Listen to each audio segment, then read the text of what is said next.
Welcome everyone to this webinar on the drivers of China's foreign policy towards the United States. My name is Ben Bland. I'm the director of the Asia Pacific program at Chatham House here in London.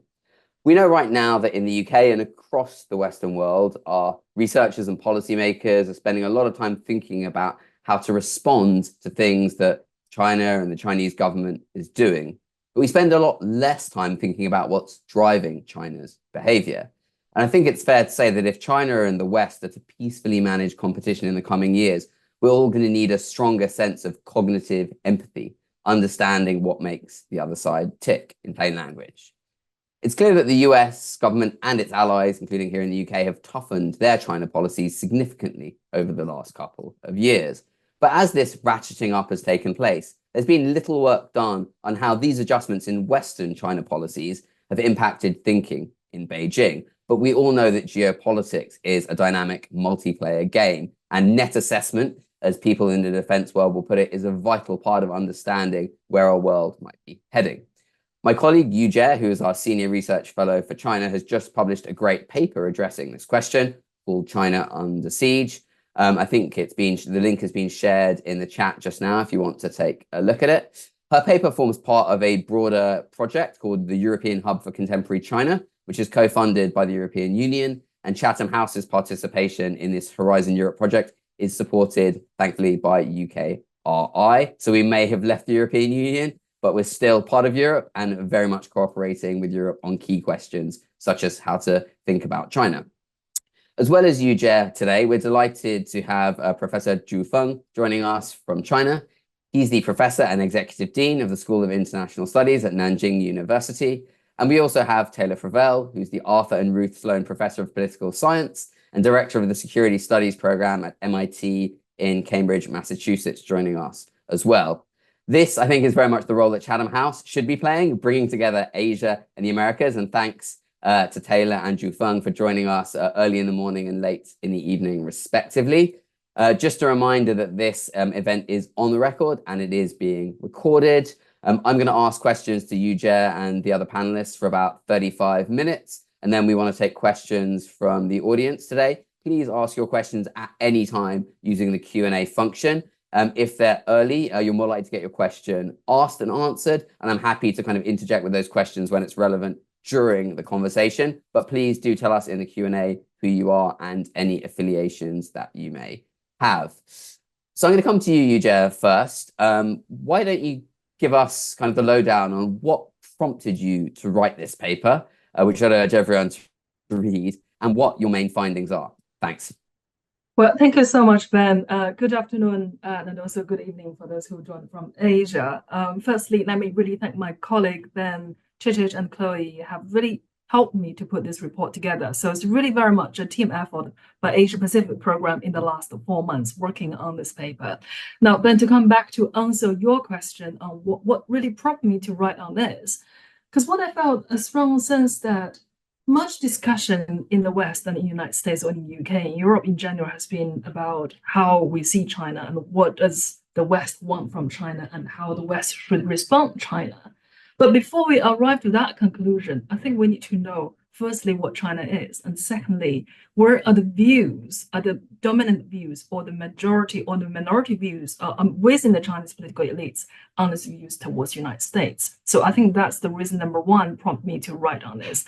Now, second reason in here is that it seems to be a consensus among certain Western China watcher community that Beijing's view towards the United States is only one voice and one assessment, and hence there isn't really a range of view has been discussed. Whereas according to actually my finding, it seems to be there's a whole range of views on how China sees the United States, whether it's United States is in permanent decline or how China should respond on Russia's invasion towards Ukraine in relation to United States and Europe. That seems on all those very key questions, there seems to be a range of view that actually happening and take place. The debate is actually take place inside China. And even though such a range has been narrowed ever since when Xi Jinping came to power with that sense of centralization of foreign policy, but such a range of views still exist.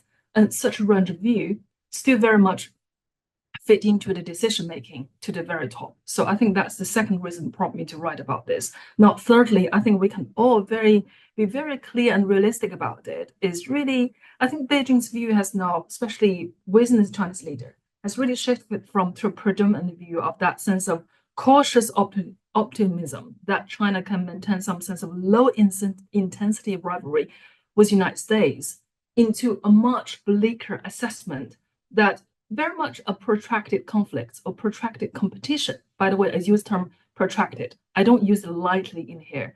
That was the United States. So whoever occupied White House in the next few years, I think we're going to have a high intensive competition between Beijing and Washington, and that nature won't change. So Beijing has a very strong sense of being under siege by United States and by collective West.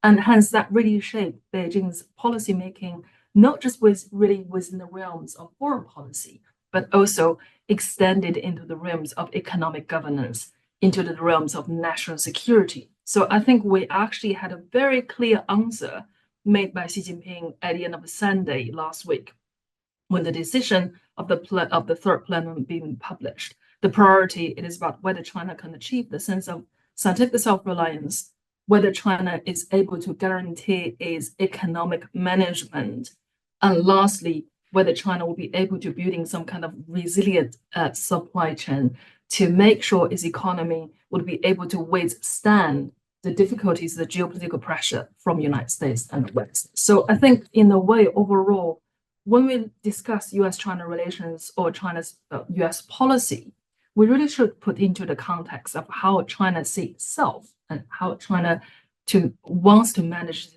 own economy. So overall, I think China's US policy is very much a byproduct of China's domestic politics and a byproduct of how the Communist Party regime look into themselves, and also how the Chinese leaders consider its national survival. So it is not a foreign affairs question, but actually a larger question on China's view towards the United States. So I think these are three key reasons that prompt me to discuss and spend my last 4 months writing this 9,000 words in here.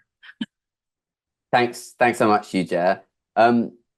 Thinking about then what's changed. I mean, there's obviously lots of debate in China in the past about the US role and what China should do about it and the space for coexistence. But Zhufeng, I want to come to you next on this question of what's changed. And do you think in particular that Chinese policymakers have been surprised by just how tough US-China policy has become in the last 2 years?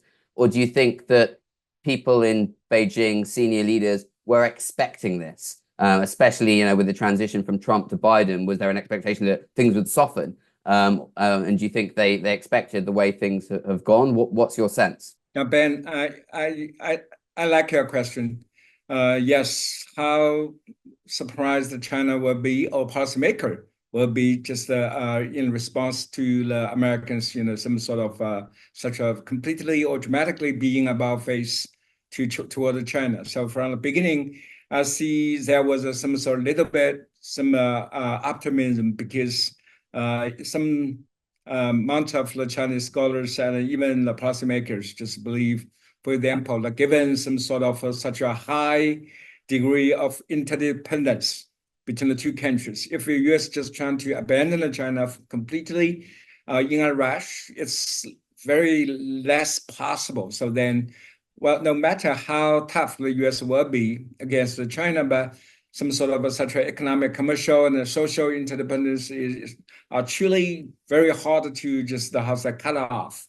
But the problem is, I think some sort of such a optimism did not based on some sort of a very fundamental understanding of international relations, because great power relations primarily and historically just based on security first. So political consideration will suddenly just move forward and leaving some sort of commercial connections just very dramatically and very apparently behind. Now the Beijing also just gets that kind of very, we say it's a hard test. It's a spicy test. So then for the moment, I see some sort of a new thinking is truly just a move over.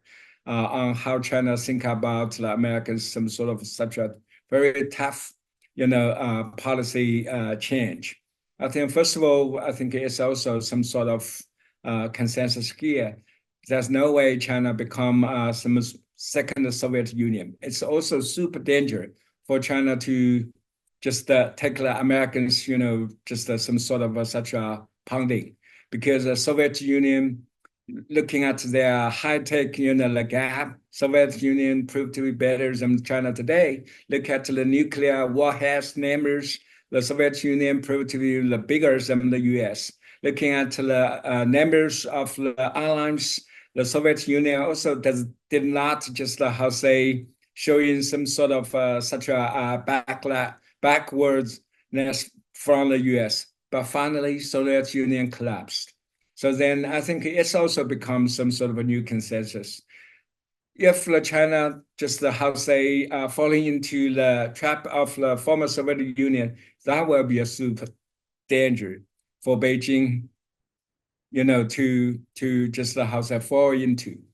Then secondly is we also completely reject the falling into the new Cold War trap, because it's also against China's interests. US is still just maintain a leading, priority and even the power dominance over China, particularly if you look at the number of the islands, then China is much far behind the US. So there's no way some sort of such a geostrategic fracture will serve the China's interests. So from this point, I think the Chinese government and the high-ranking officials just completely make the points. So China will reject any selection of a new Cold War. The third point, of course, is very important.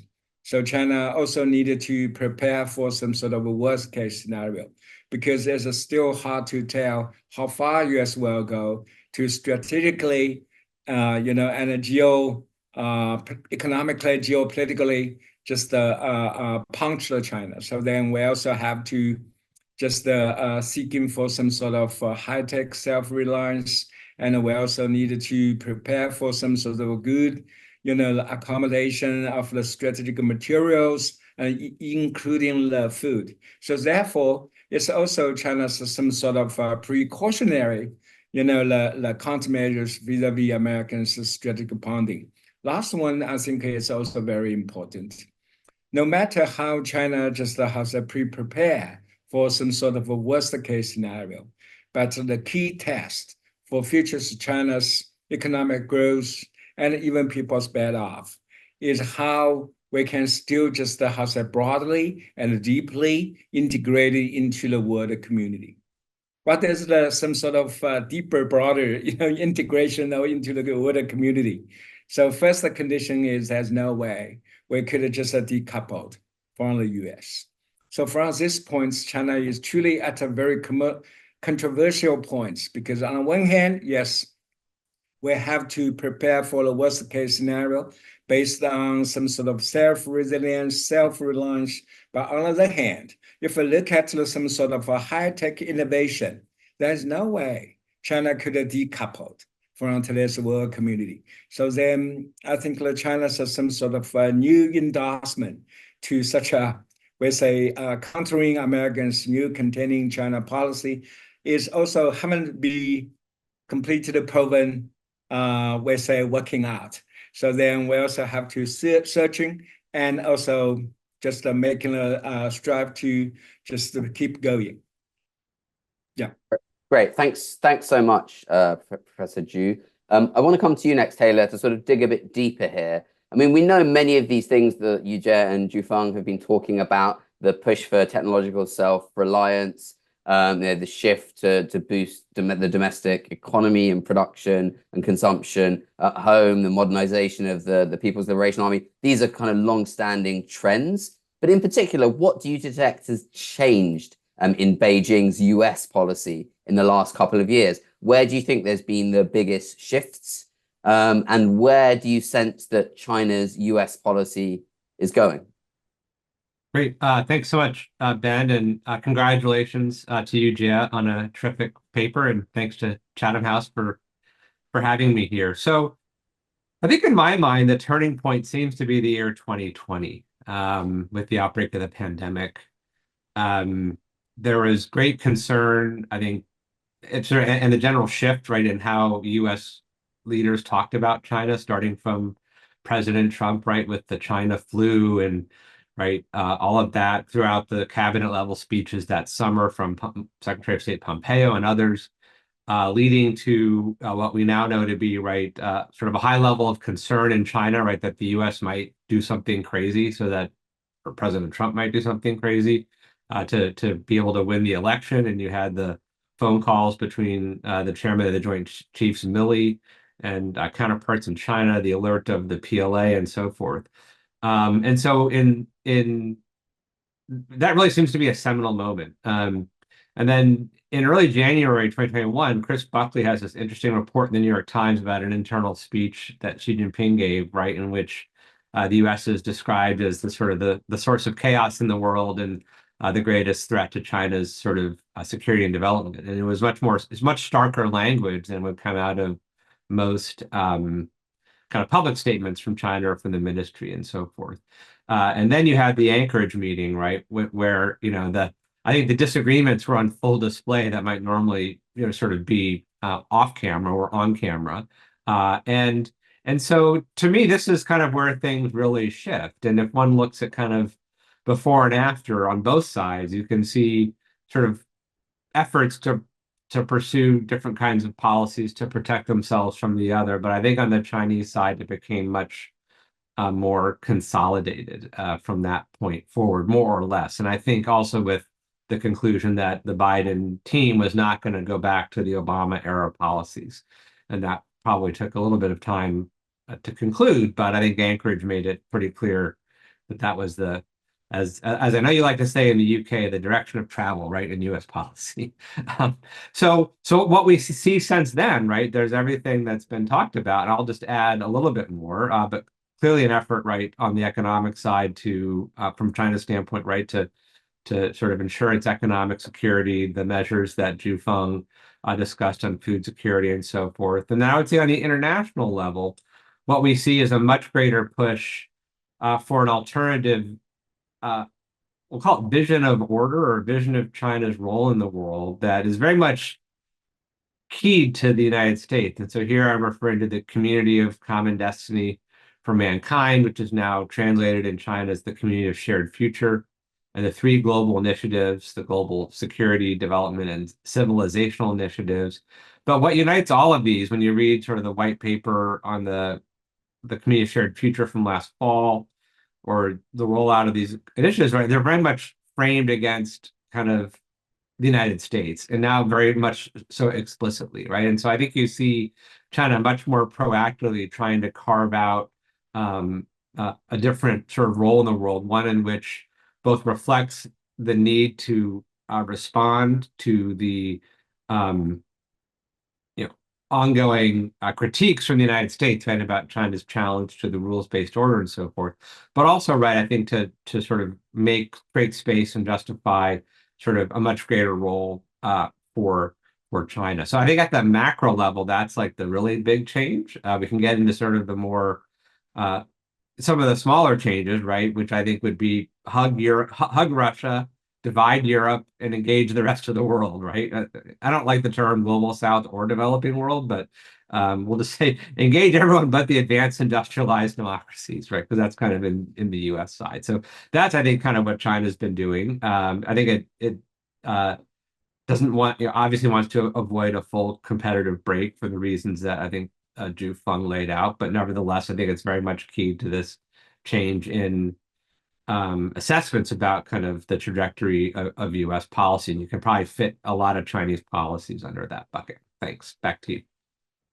Thanks, Taylor. I mean, next, Yujie, I want to come to you on the sort of point of the diversity of opinions. I mean, as you said, we know there's been a narrowing of opinion. I mean, partly because of centralization of policy, partly because of, renewed propaganda work and the need to stay much more closely to sort of Xi Jinping statements and Xi Jinping thoughts. So what was your sense, Yujie, when you were reading, Xinhua and People's Daily and output by other Chinese experts? I mean, where is there still debate within sort of Chinese policy elites about the US? And where do you think there's no longer any room for debate or any difference of opinion? Well, there's a various debate that take place within China's strategic community. What I refer by China's strategic community refers to academics like Professor Zhu, one of the most influential scholar on U.S. relations with China, and then also including the former policy senior officials, retired ambassadors, and also former senior officials connected with People's Liberation Army. So there's a different range of opinions. So debate across topics such as the struggle for global order. So for example, whether the United States is really in permanent decline and then hence the global order is working to China's favor. Even on that very pertinent question, I think there's a different range of views in here. For example, I think Professor Zhu perhaps is one of those who believe the United States is not really in permanent decline, but in a more gradual and incremental decline, and hence China should respond it accordingly. Then you also have the so-called ultra-optimistic type of view that consider it's really China's moment to rise and really to overturn the existing liberal international order we debated in here. So on that question, there's a debate. Then also on the question regarding Taiwan, which I know everyone's concerned about it and everyone wants to listen to it. One thing which we can be relieved is that 2027 deadline, whatever we mentioned, is not really in the official document at all. So that is one thing to be assured. And the Chinese public official statement has always been very consistent on the Taiwan question, hence the peaceful reunification. However, the deviation come at time of within the academia, within the academic debate.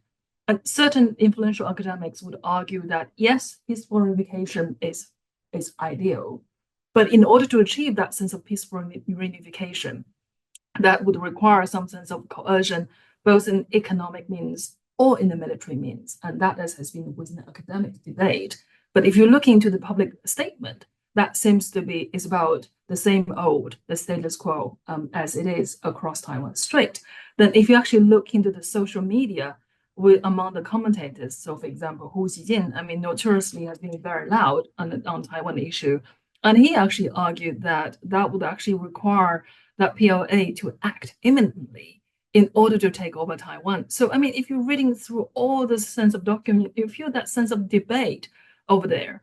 But how much those debate would be fit into the final policy making and final policy outcome, I think we can positively conclude that so far, the Beijing's position towards Taiwan remain quite constant and remain quite consistent in here. So it's just to show you the different type of debate. And for example, on war in Ukraine, I mean, there's clearly two camps of views within here that on the one hand, certain academics would consider China's position a really serious damage to China's relationship with Europe, and hence that would actually lead into a greater transatlantic coordination in terms of tackling the so-called China challenge. Whereas on the other hand, you also have a certain group of academics who strongly believe that China taking the right position and should be even more closely aligned with Russia.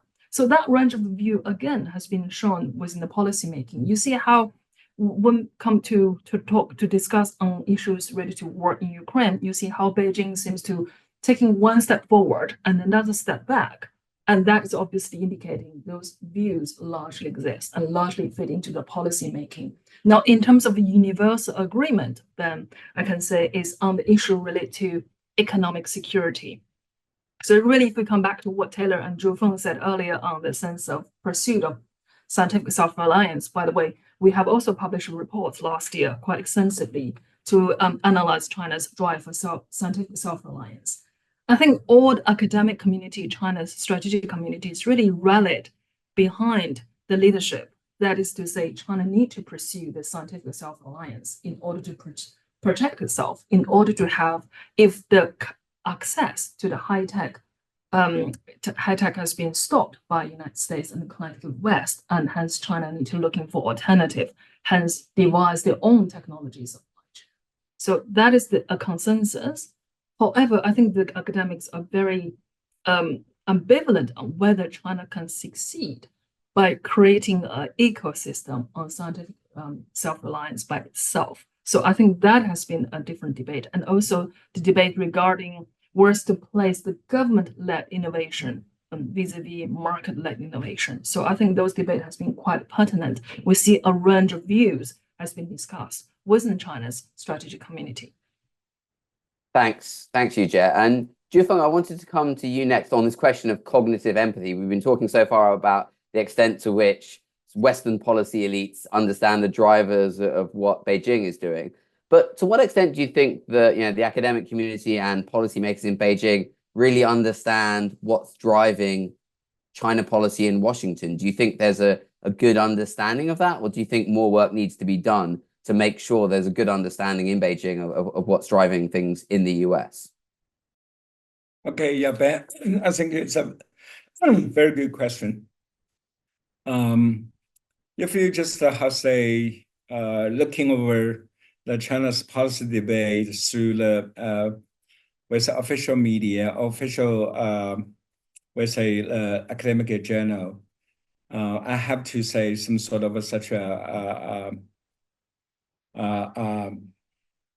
visibility of the policy debate is truly dropping off in past 10 years. Reason is very simple. First of all, foreign policy issue in China is also now highly politicized. The reason is, I think the Chinese government is truly caring more about how the academia's respond because they don't want to just leave some sort of a shortage for some sort of a public, criticism. So to be a Chinese academia, I know some sort of such a, negative, trend of politicization of the foreign policy debate in China, which has been very badly taken place the past more than 10 years. Then the second, I think the thing is also very clear-cut. I mean, there's a very dramatic, huge gap between the online policy debate and the real serious scholarly debate. If you just examine China's online foreign policy debate, you also find it's very extensive and even just going more massive because a lot of Chinese now is really become the more interested in, for example, relations with the US and relations with Europe. But the problem is, on the other hand, when some sort of such a network, becomes so easily and broadly available to almost every Chinese, then we will see there was a great punch off, some sort of online voicing on how China responds to US in particular, and how China take the world affairs into account in general. Then I have to say, it's a really, really more worrisome because such an online policy debate, very exceptionally, is emotional and even populist. So that's also truly one of the biggest fears for me because I'm a professional international scholar. So then I always tell my colleagues, my students, today in China, if you want to get into any policy debate of the foreign relations, first of all, we need to make distinguished, the difference between some sort of such an online, emotionalism and the real strategic and the cooling, hate, the thinking. Because the reason behind the second factor is also very clear-cut. No one will take you into the trouble, no matter how you just fiercely, criticize the US, Japan, and Europe. But no one will tolerate you are critical to the Chinese government. That's also very dramatic, some sort of a new, the evident, the reality in China today. So that's why I have to say, yeah, if the China's publicized policy debate remain very foreshort, then you couldn't just make any sensible conclusion on how, for example, some sort of such a connection and even just the debatable nature of foreign relations will truly, impact the China's policy making, the process. But I have to say, what just give me a little bit, optimistic for the moment is, it's a Chinese strategic culture. What's a Chinese strategic culture? It's completely different from the Russians one. The essence of China's strategic culture is some sort of such a long-standing conviction. If we want to make the walk, most important thing is one step by one step. If we want to make a bite, just we say one bite by one bite. So from these points, I have to say yes, officially and particularly in public media, then we will see some sort of such a surging nationalistic emotions. But I think a real policy thinking will still very inevitably and also very, very visibly just following the Chinese essence of strategic thinking. No worry, no rush. Then we have to make the Chinese move little by little. So from these points, I must still believe, yes, China's current policy debate situation is somehow lousy, but real policy thinking probably is still resting on the calmness and the coolness. Okay, thanks. That's really interesting. And I want to come to you, Taylor, to ask kind of the inverse question, because it seems to me, and I was just in Washington, D.C., in fact, during the time when former President Trump was shot, which was a crazy week to be there. I mean, in the US, it seems to me it's almost the other way around, right? That the sort of the debate and especially the toughest views on China in the US are coming from kind of within elite policy circles and think tanks and academia, and the public is much less animated by competition with China. So, I mean, do you think that's the case? And then what might that imply for the future shape of this competition? If in the US it's maybe perhaps more elite driven, in China it's maybe coming from the elites to an extent and the ground up. Well, it's a big question. So, right,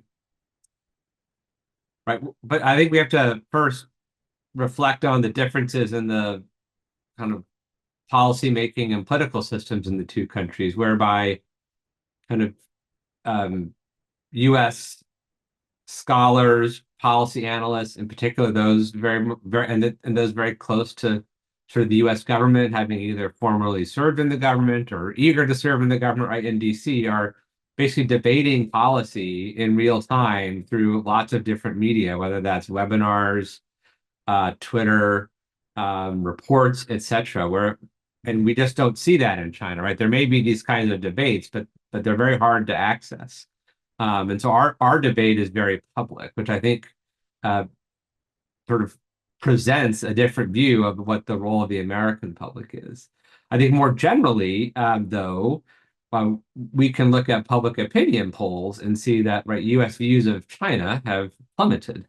Now, within my discipline of political science, there's a long debate over this, which we don't need to get into. But the bottom line is, do those views sort of reflect changing elite views, or do they drive changing elite views? And at least a lot of the original research was these kind of reflect elite views, right? So if your senator, your representative, the president talks about a country in more negative terms, you're then more likely as a quote ordinary citizen to sort of share that view. But at the same time, right, I think the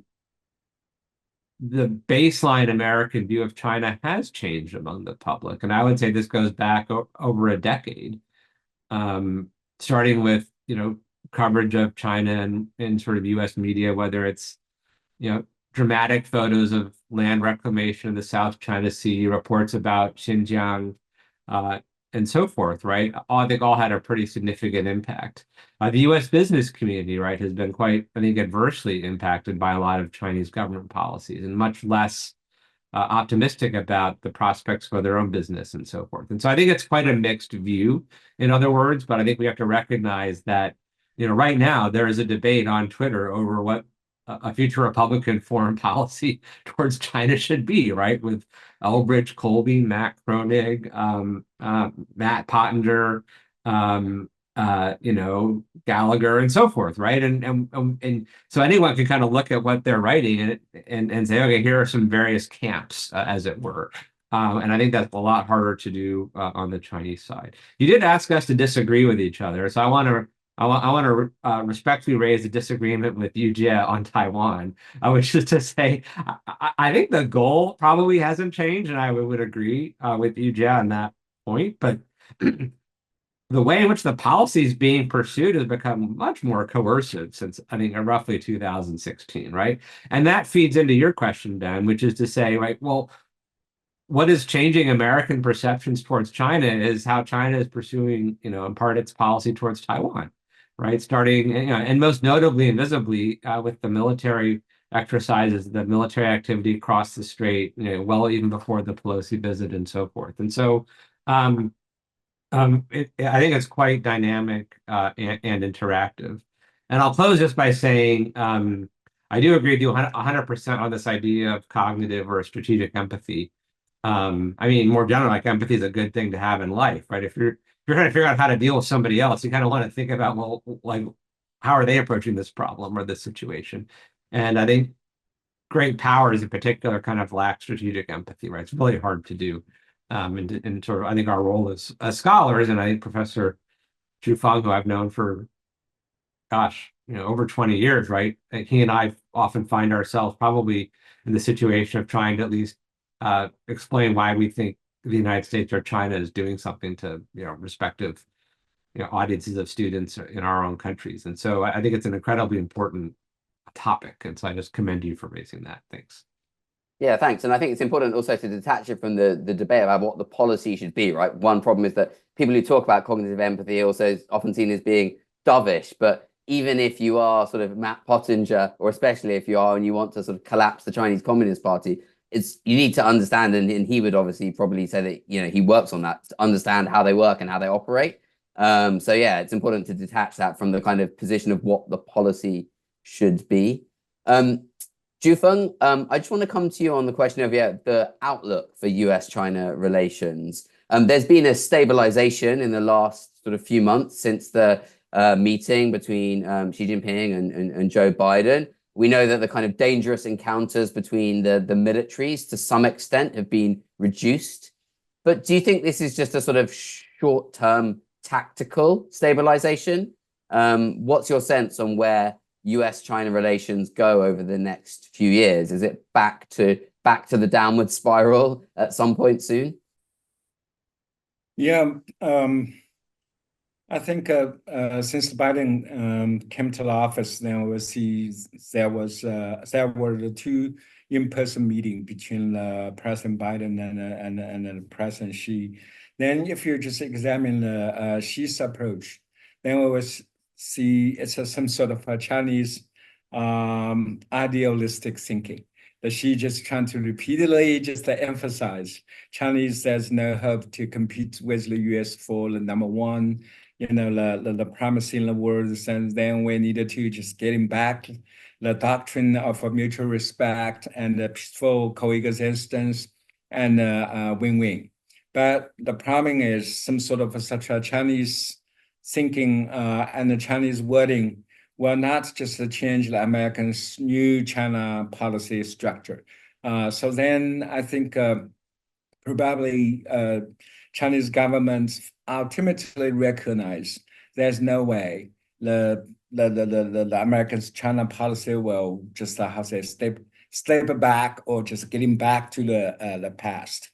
But the problem is, what's some sort of a reading change if the Chinese getting disillusioned over some sort of inability to affect the Americans' China policy trajectory?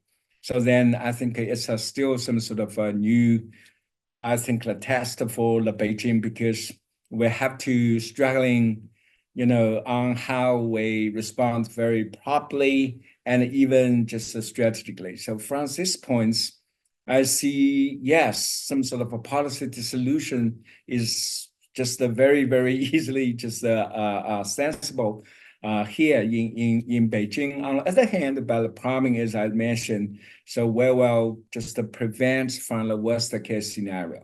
such a worst-case scenario is not just a one-sided consequence created by the Washington, D.C. It's also reciprocal calamity by the both, transactive, the great power relationship. So from these points, I think the key strategic concern today from my scholarly, the perspective, the Beijing should keep the mind calming. So we need to prevent from we say, worst case scenario. So then it's still some sort of bigger test. But on the other hand, I also see, for example, the U.S.-China relations remain very, very unstoppable leading force on China, how to think of ourselves and how to perform ourselves. So from these points, what worries me is not some sort of such a very conflictual interaction. What concerns me most is if U.S. lose some sort of, it's a traditionally highly accumulated some sort of such a big, leading capability for China's successful domestic transition, that would be very, very bad. So then I think by nature, everybody knows China remains largely unfinished transitional power. But looking back the past 4 decades, what kind of international force to just move the China up? It's the U.S. So that's why I consider such a policy interaction as well as Americans, China policy couldn't just be very completely blind to Americans' positive, leading to the China's domestic transformation. Otherwise, any policy scenarios in the coming years will be very misleading.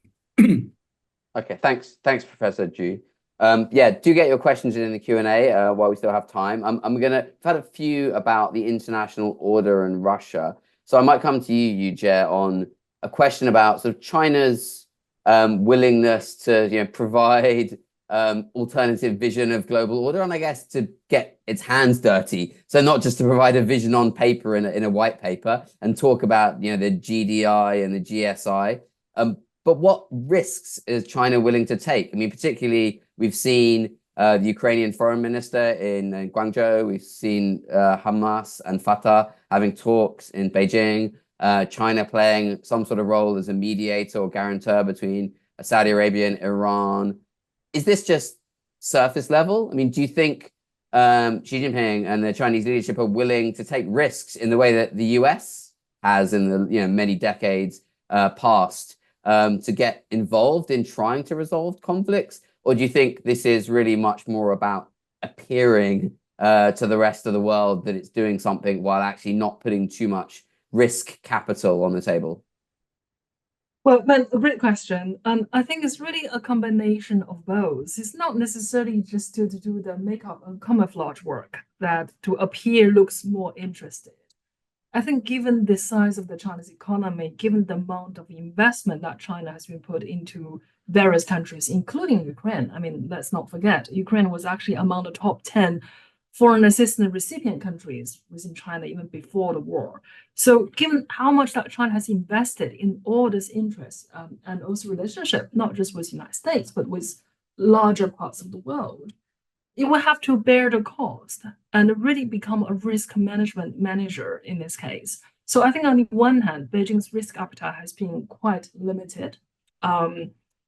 Like, for example, in the Middle East, clearly China's appetite so far has been mostly focusing on the commercial side, let America doing the heavy lifting to provide security guarantee. But given the role that the withdrawal of America within the Middle East, gradual withdrawal, and then China somehow sees the opportunity, that sense that perhaps it can tentatively fill the vacuum, fill the void that left it by the United States. But I think the emphasis in here is on by being tentative, but also by being opportunistic as well. I mean, give another example on Russia's invasion in Ukraine and also on Ukrainian foreign minister visit in here.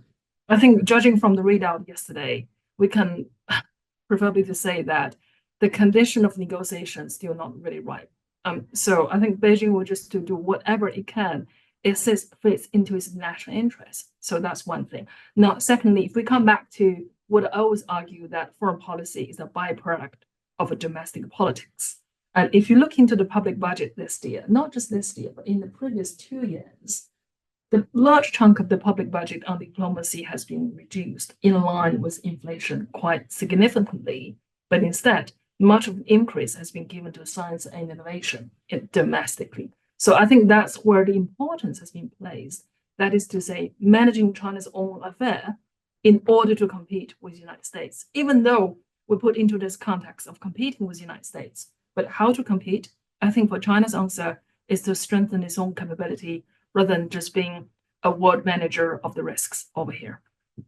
Yeah, and it's interesting that some of the smarter thinkers in the US and in Europe are making similar points, that the best China policy we can have is to reinvigorate our own economies and democracies and societies rather than fixating on kind of playing whack-a-mole with things that China's doing. We've had a question from Joseph Black about Kamala Harris. So I think I'll come to you, Taylor, first. Do you have any sense yet? Now we know we'll definitely get a new US president come January, about what Trump versus Harris might mean for US-China policy. And then afterwards, I'll come to you, Zhifeng, for how you think Beijing would see Harris versus Trump. Who would Zhongnan Hai's vote be for, Trump or Harris? But Taylor first, what do you think might or might not be different under each of the two presumptive candidates, I guess, in the case of Harris, and not in Trump because he is the candidate? Yeah, no, well, Vice President Harris does appear to be the presumptive nominee at this point. So I think one can go forward on that assumption.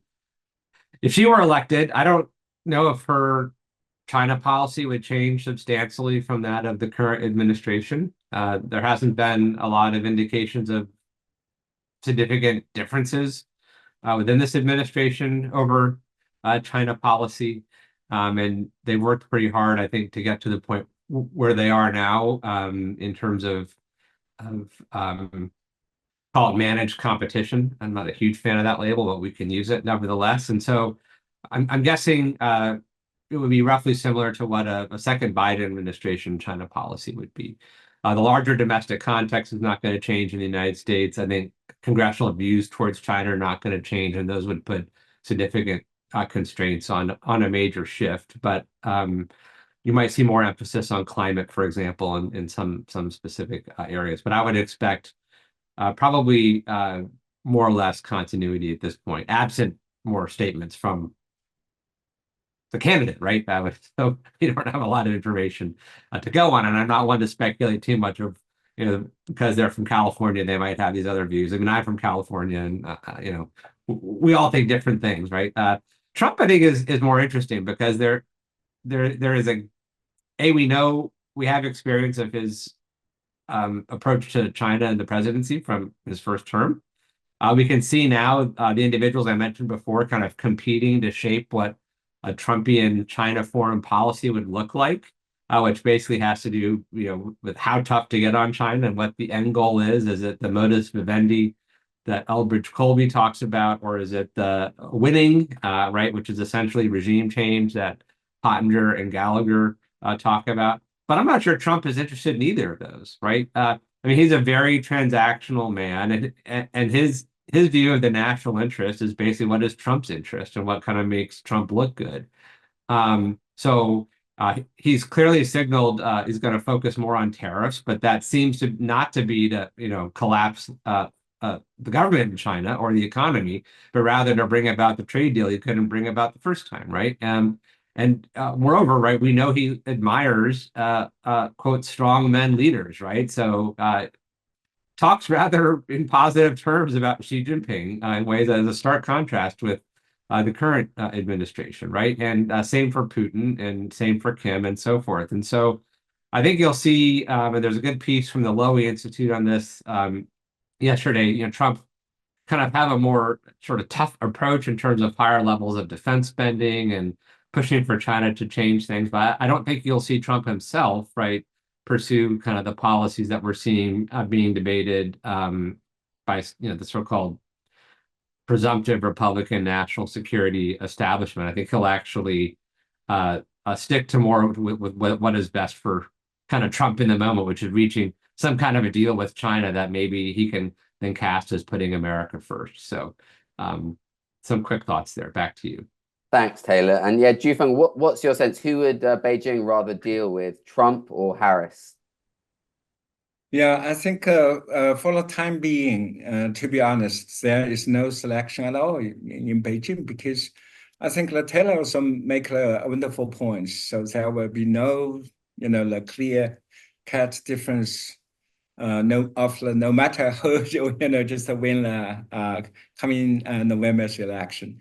I think the anti-China sentiments will continue to merge and surging as well. On the other hand, then we will see the getting China policy tougher is also become a cross-spectrum, consensus.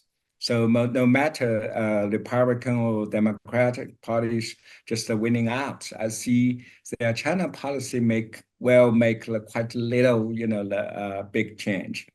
But I think, to be honest, the prospect of Trump's, re-election will be more horrible to me for two reasons. One, just fears me mostly is Trump just trying to take revenge at the China over the outbreak of the COVID pandemic, because even back to the 2020, just the last year for Trump, the first term, then we will see the White House's China policy is not just getting worse; it's also getting some sort of a completely, the anti-China, turning over.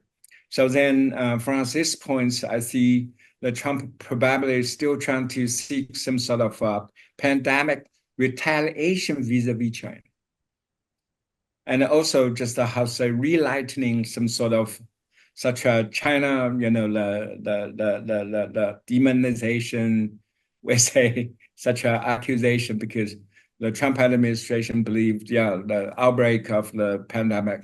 COVID pandemic, just because the China system sort of intended in the leaking from the Chinese laboratories. So if such a thing happen, it's not just demonization. It will become a very, very heavy political and a strategic burden for both government to interact. The second concern me mostly is economic relationship. Trump also repeatedly just make the retaliation. If he win again, then he will just lift the tariff over by the 20%. Then also will be canceling off the China's most favored trading status. That means the economic relationship will be completely just going collapse. So from this point, I see the Trump. I think, as Taylor said, Trump mostly is a transactional person. So probably his term will getting more, adversarial to China. So it's a very big concern. Thanks. There's a really good line in a box, in fact, in UJ's paper on how Beijing might see Trump 2.0, where I think she gets to the heart of this, because on the one hand, I think Beijing sees the upside being the transactional nature of Trump, so he will do deals. The downside is he has no bottom line, so he could say or do anything at any one point. But UJ, I think, did you want to come in as well? I mean, again, not to be disagree with Professor Zhu in here, but just one caveat I'd like to add. If we put this in a global context, and obviously what China is also aiming at is to prevent a stronger transatlantic alliances to countering China. So Europe will become that sense of independent variable. Clearly, if we have a return of the property developer Donald Trump, and what we are going to see is a much rapid withdrawal in terms of support towards war in Ukraine, and then this would left Europe in a more awkward and difficult situation, and hence who will become the other partner or other force that will be able to somehow stop this war. Perhaps China won't stop this war totally, but China would certainly play a quite significant role when it comes to the conditions of negotiation between Russia and Ukraine. So I think that's what the tiny, tiny silver lining, although very difficult one, I have to say, it would be extremely difficult for China to reconcile the existing damaging relationship with Europe, but they would potentially to be a silver lining in here. Now, secondly, I think also come back to the key supporters of Republican, the large number of Jewish community with the United States, and many of them are quite pro-Netanyahu as well. And then this also would perhaps prompt Donald Trump to support Israel even further. So there's only so much resources that you can devise when it comes to foreign policy. And in that case, Ukraine or Israel, where does the United States choose? And then again, that might provide China some kind of little opportunity, although this opportunity with a great cost in here.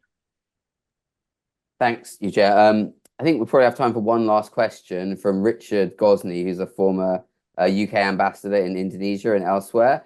He's asked about sort of China's ambitions to improve relations with the rest of the world, and how does China square that charm offensive with its pressure on the Philippines and Vietnam in the South China Sea?